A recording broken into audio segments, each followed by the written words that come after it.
You're back? That's just what I thought. I was quite sure you'd be ready right about now to finish watching the video.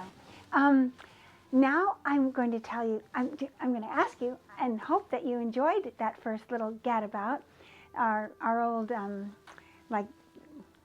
evolution of MacKenzie-Childs location. And the next video is a very special video. And I just want to tell you a little bit about the idea that the concept of painting what's right before you, outside your window, started at that house. And you'll hear the whole story when you watch the video. It's just the idea of looking right through the walls and seeing what's right before you instead of imagining some far off place or some romantic idea. It's what's right there. And that's how we painted everything.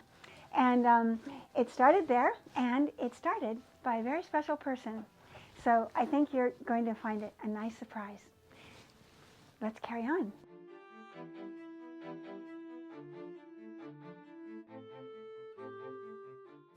When the walls fell down here, well, we had to redo everything because everything was all ripped up and there was a lot of redoing. Actually, the Christmas that this happened, at Christmas time, we didn't have a kitchen because a lot of our electrical and everything was disconnected. It was really, this was all just covered in plastic because we were building this part on. And so everything was just a mess. It was very much like we were camping.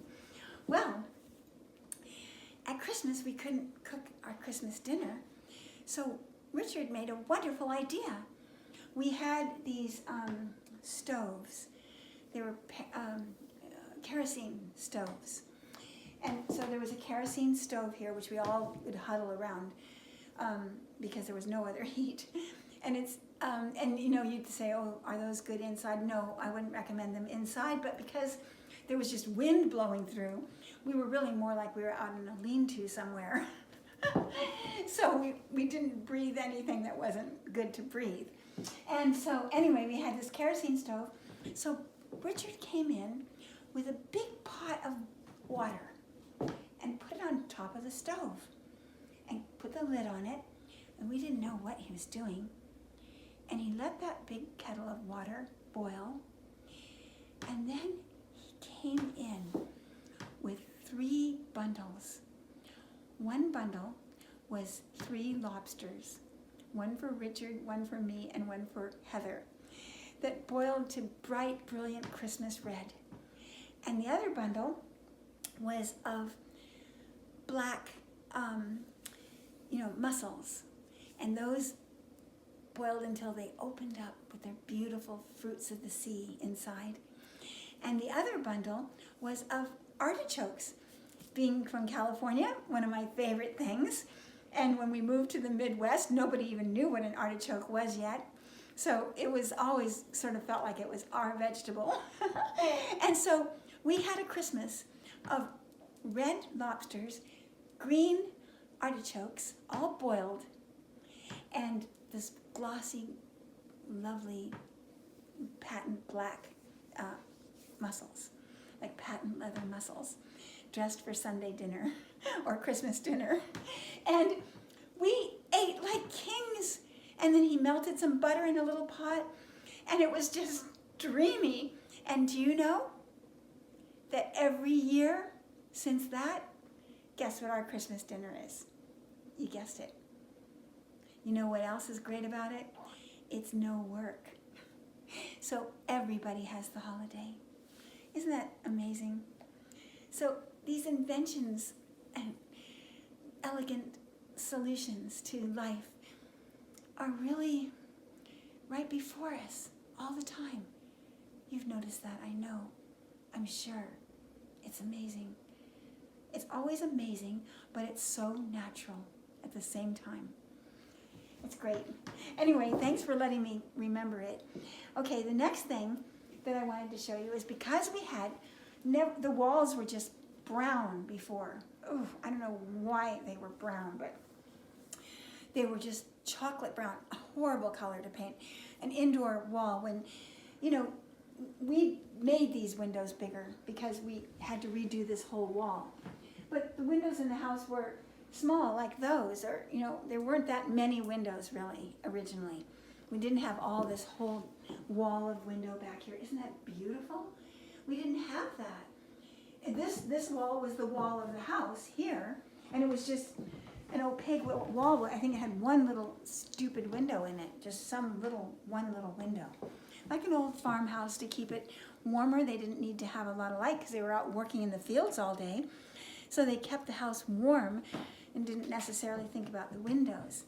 So my mother was visiting. I forgot where Daddy was, but my mom was visiting. And I was looking through wallpaper books, which I'd never done before. And I thought, I just slammed the wallpaper books. I was sitting right about here at a table. And I looked at my mom and I said, Mom, you know what? I love the way, since this wall has been knocked down, that we could see nature inside. And I thought, why would we cover that up? I think instead of wallpaper, we should paint what's outside inside. And you can do it, Mom. You can do it. And she said, me? I don't think I could do that. And I said, oh, you could do it, Mom. I think it would be wonderful. And it would be such a fun project to work on. And that dear mother of mine finally said, okay. She said, I'll try my best. And she really struggled at first. It was such a massive space, but isn't it the perfect solution? Look, there's our cat sitting up on the window ledge. Isn't that great? And there's our dog, Char, sitting out in the garden. And we don't have Richard here. He was here, but he loved his picture so much that he cut it out of here and just painted over it. I believe it was down in here somewhere. It was down low. He was in the garden, and he was working in the garden, and Richard had a peculiar habit that everybody could recognize him from. Most people will garden like this, right? They might even have a kneeling pad or something like that. They'd be weeding, gardening like that. But Richard didn't garden that way. Richard gardened like this, with his knees wrinkled up underneath his body, folded up, like a folding chair. And he worked like this. Now, a lot of people, I can work like this, but a lot of people fall backwards when they work like that. And so they think it's bizarre that he does that. And so my mother painted him folded up like the way Richard is. If I find the painting of it at the school, I'll show it to you whilst we're up here, okay? And guess what I found today? Remember I told you I loved my swing so much? Look.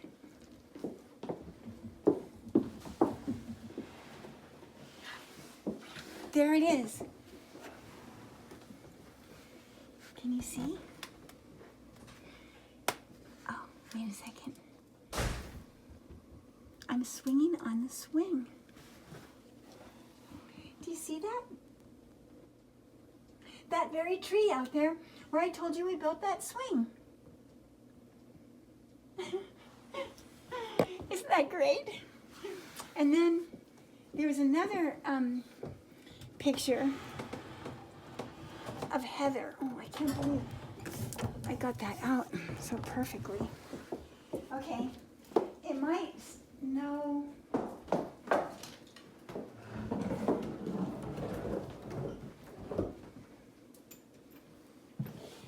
There's Heather over on that side of the house, and Richard made this beautiful birdhouse, which I don't think is there anymore. It is beautiful. I think it's at the school. So Heather was in the garden waving goodbye to us.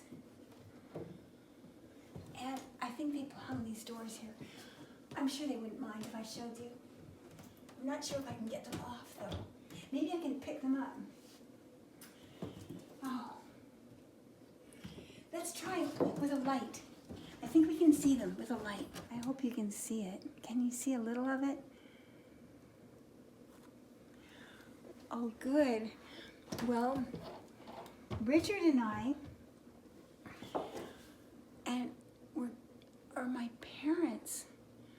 my parents were going off in a balloon that we sent them on. There was a man here. What's his name? He's still around. Hicks. Mr. Hicks. And he was a balloonist. But his balloons weren't like other people's balloons. They looked like patchwork quilts. They were so shabby. It was so scary going up in his balloons. And the basket was just barely still holding. It was just rattling all over the place, woozing around.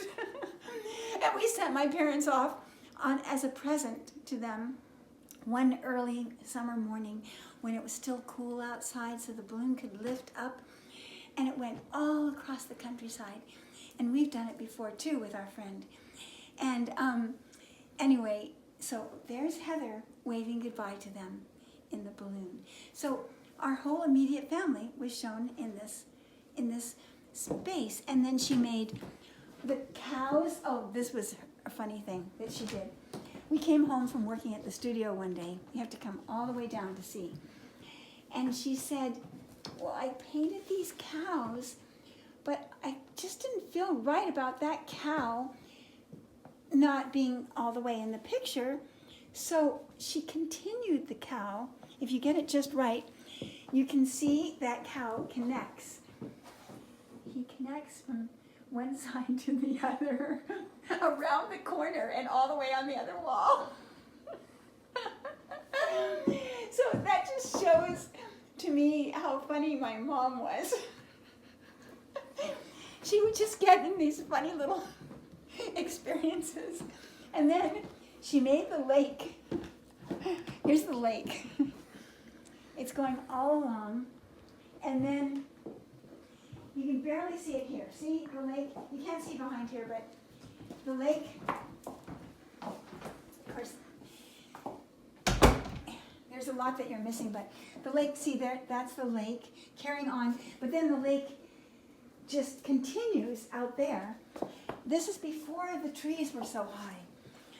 The trees used to be farmland. Then they grew into weed trees. So they've just all grown up so much that you can't see the lake anymore. But we used to be able to see the lake from here. So the lake just was filled in by nature out here, the real lake. You see? And then another thing that she loved were the Canadian geese would fly back up to Canada in the summertime, and there are the geese flying away, and another flock of geese behind them.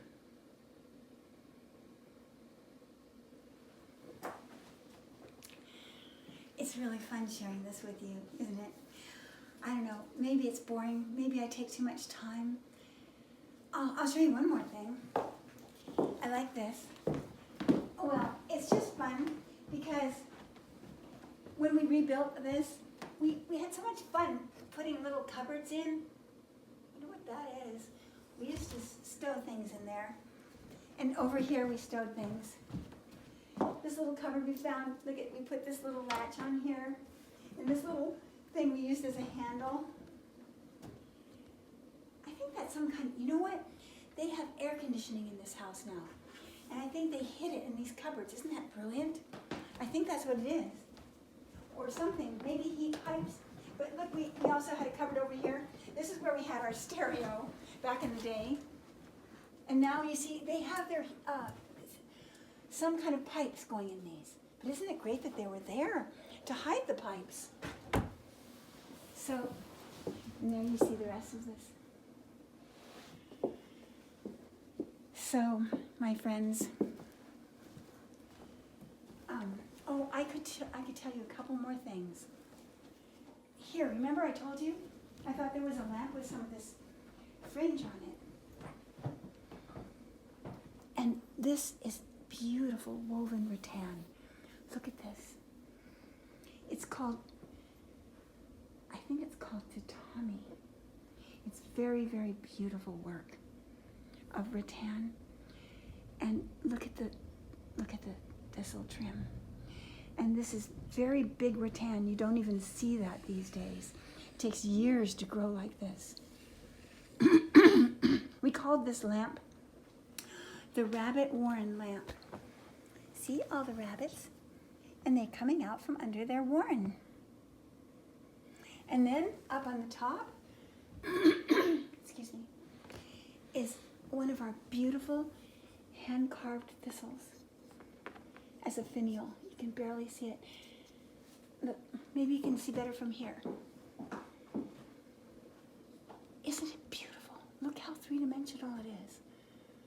It's all one piece of wood, completely hand-carved,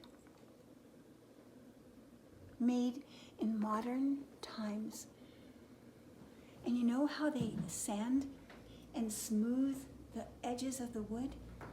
With broken glass instead of sandpaper.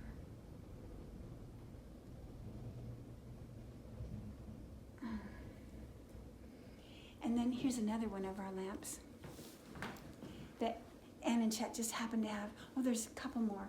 But mainly we see they have all kinds of wonderful things around. But I'm just showing you things that are ours, not because I think they're better, but just because I'm trying to show you things that I understand and know. Okay, look at this. And I love this. It's with Ann and Chet's collection of hearts that they found on the beaches. Aren't they beautiful? And this is our fish lamp. And it's on a rock, a real rock, and all of our fish lamps had their own rock. And then up through all this detail, and look at the shade. You see, our shades were quite special because when they were turned off, they looked very different. And then when they were turned on, all the little dots just look like they're floating on the surface. So this inside and outside are different. And then let me show you another lamp. I just remembered this one over here. This one's called, can you guess? Oh, of course you can. It's called the elephant lamp. A circus elephant. Isn't it a beautiful, doesn't it look like a circus? It just reminds me of a circus. And look at him. Isn't he precious? And look at the beautiful shade that we made for this. Let me just turn this off. You see, it has this bronzy and green colored thin fabric on the outside. And beautiful, fuzzy, amazing edgings everywhere. Oh my goodness, when I look at it, I just think how we ever did that, I don't know. How it ever could have happened. This happened after MacKenzie-Childs, when we were just out floating around the world, trying to find home. And we did. We found it everywhere we were. We had so much fun working on these. You can just feel the beauty and the joy. So, I guess it's time to say goodbye. Oh, but I can show you something else interesting before we say goodbye. See this little picket fence? Does this remind you of anything you've seen on Yankee? Well, we got miles and miles of this picket fence given to us because nobody wanted this fence anymore. And so we cut it to the length of the height of the bulwark of the ship. And those green stripes that go around the outside part of the ship are made of old picket fence. This old picket fence. So here you see it before it got turned into part of our ship. So, well, all I can say is I had lots of fun sharing these things. I never stop and look closely at them anymore. And again, it's only because of you wanting to give to you that I'm actually being given to too. I'll see you again soon. So long. I'm going to go make dinner. We're going to have a great dinner tonight.